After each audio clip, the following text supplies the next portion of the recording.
Bonjour, c'est Bertrand Lebovici. La dernière fois, mercredi dernier, j'avais évoqué la rencontre tragique entre le VIH, le virus de l'immunodéficience humaine, et les injecteurs de drogue, et j'avais commencé à parler de la réduction des risques. Alors, au départ, c'est une expression anglaise, harm reduction. Il y a une chanson célèbre des Beatles où ils disent Oh, oh baby, if you need me, I'll never do you no harm. Je ne te ferai pas de mal. Alors voilà, la réduction du mal, mais en français ça sonne pas très bien. On a traduit réduction des dommages, on a traduit réduction des méfaits parfois, les Canadiens l'ont fait. Finalement, c'est le terme réduction des risques qui s'est imposé à cause de l'urgence de la situation. Il s'agissait de tenter, par tous les moyens raisonnables possibles, de limiter la dissémination du VIH parmi les injecteurs de drogue. Alors, il faut bien comprendre ce que c'est dans son principe même que la réduction des risques. La réduction des risques ne se donne pas comme priorité la diminution de l'usage de drogue. Elle se donne comme priorité la diminution des conséquences négatives pour les usagers et pour la société de l'usage de drogue. Et ça change absolument tout. Donc, assez logiquement, c'est devant la catastrophe de la dissémination du VIH parmi les injecteurs de drogue que la réduction des risques est née en Europe, principalement en Grande-Bretagne et en Hollande. La France est arrivée un peu après.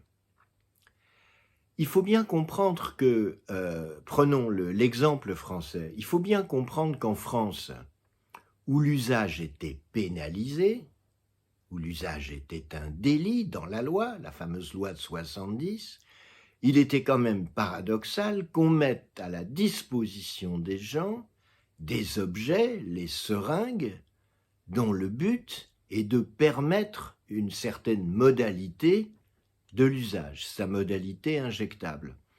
Et donc, cette contradiction a été extrêmement difficile à lever dans de nombreux pays. Ça semblait absolument contradictoire de vouloir d'un côté interdire l'usage et de l'autre, en quelque sorte, de faciliter l'usage le plus problématique. Quoi qu'il en soit, qu'est-ce qu'il fallait faire ? Il fallait diminuer autant que possible les pratiques de partage de seringues. Alors on pourrait discuter longtemps de tout ça, parce qu'y compris dans des pays dans lesquels les seringues n'étaient pas interdites, comme l'Espagne par exemple, les pratiques de partage étaient extrêmement fréquentes, non pas parce que c'était un rituel, comme certains l'ont pensé, un rituel d'appartenance, mais parce que les gens ne savaient pas qu'il ne fallait pas partager une seringue. C'est comme ça que sont nés les premiers programmes d'échange de seringues.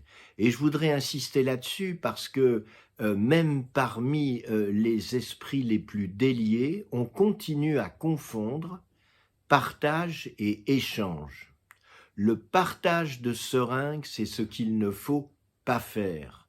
L'échange de seringues, c'est d'échanger des seringues usagées, des seringues sales, contre des seringues propres. Partager, non. Échanger, oui.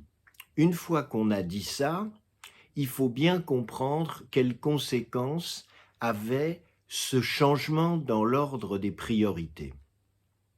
Alors, la réduction des risques peut s'intéresser un peu, beaucoup, passionnément à la diminution de l'usage.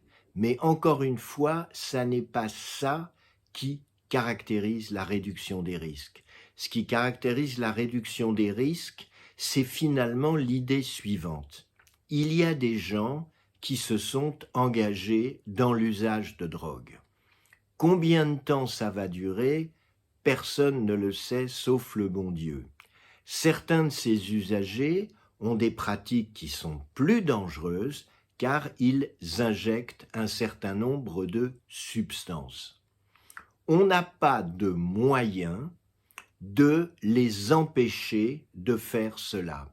Et donc, ce qui est important, c'est qu'un jour, ils vont sortir de l'usage de drogue et que moins abîmés ils seront, mieux ça vaudra.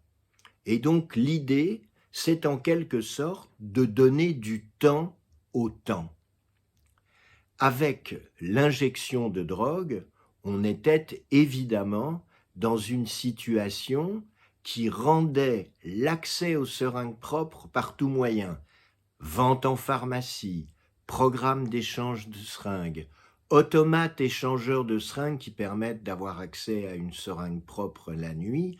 On était vraiment sur un cas absolument exemplaire. Et de fait, partout où ont été mis en place des programmes bien construits d'accès aux seringues propres, on a vu les contaminations par le VIH diminuer et parfois même s'effondrer. Ça ne veut pas dire du tout qu'à l'échelle de la planète, le problème a été partout réglé, pas du tout. Pour beaucoup de raisons. Une des raisons, c'est que certains pays disent qu'il n'y a pas d'injecteurs chez nous. Habituellement, ils se trompent, il y a des injecteurs, dans des proportions plus ou moins importantes évidemment, il y a des injecteurs partout dans le monde.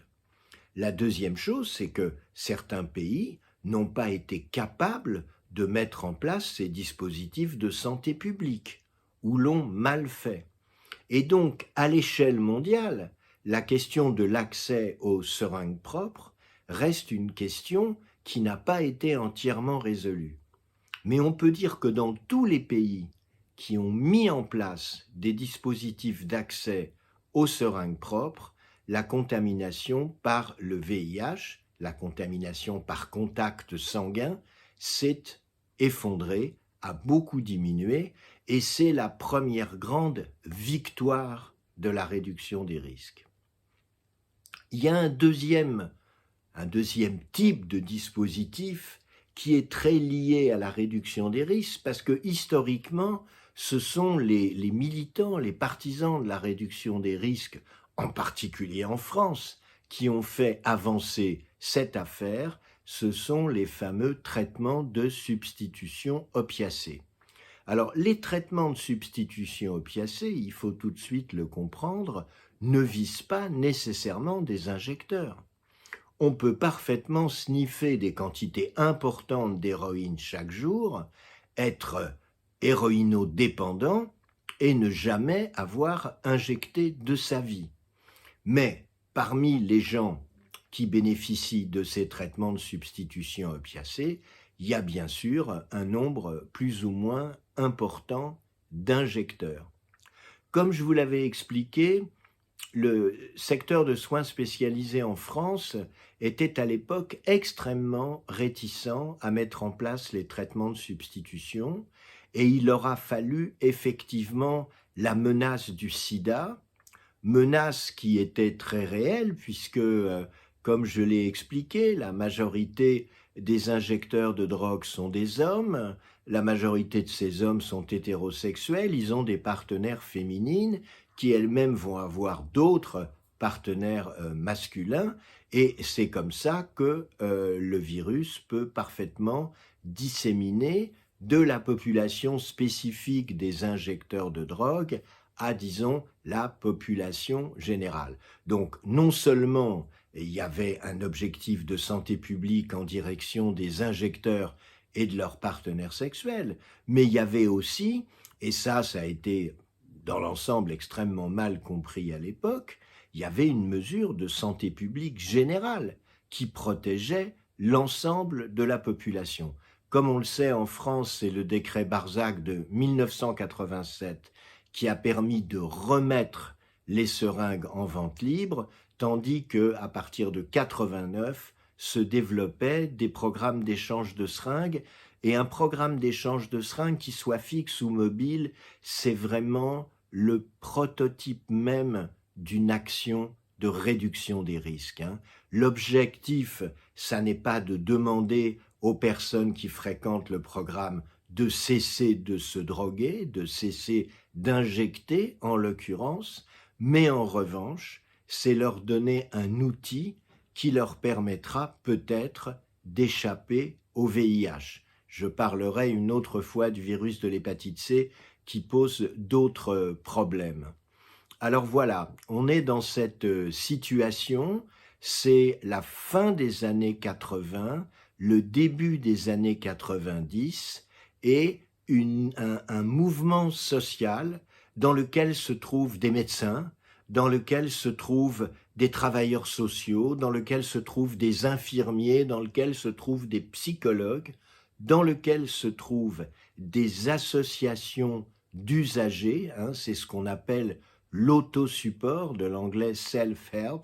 Il y a des associations d'usagers qui sont bien placées pour faire ce qu'on appelle de la prévention par les pairs, c'est-à-dire qui sont bien placés pour expliquer à quelqu'un comment est-ce qu'on shoot propre.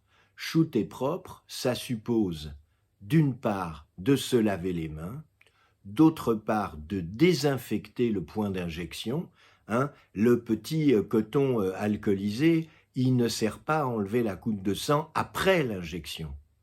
Il sert évidemment à décontaminer la peau là où l'injection aura lieu, et enfin d'utiliser une seringue propre, une seringue qu'on ne partagera avec personne, même si on la réutilise. Alors, évidemment, il vaut mieux utiliser une seringue une seule fois. Mais on savait très bien que des réutilisations étaient fréquentes et que donc ce sur quoi il fallait insister, c'était moins sur la réutilisation que sur le partage de seringues avec quelqu'un d'autre. C'est comme ça que la réduction des risques a démarré.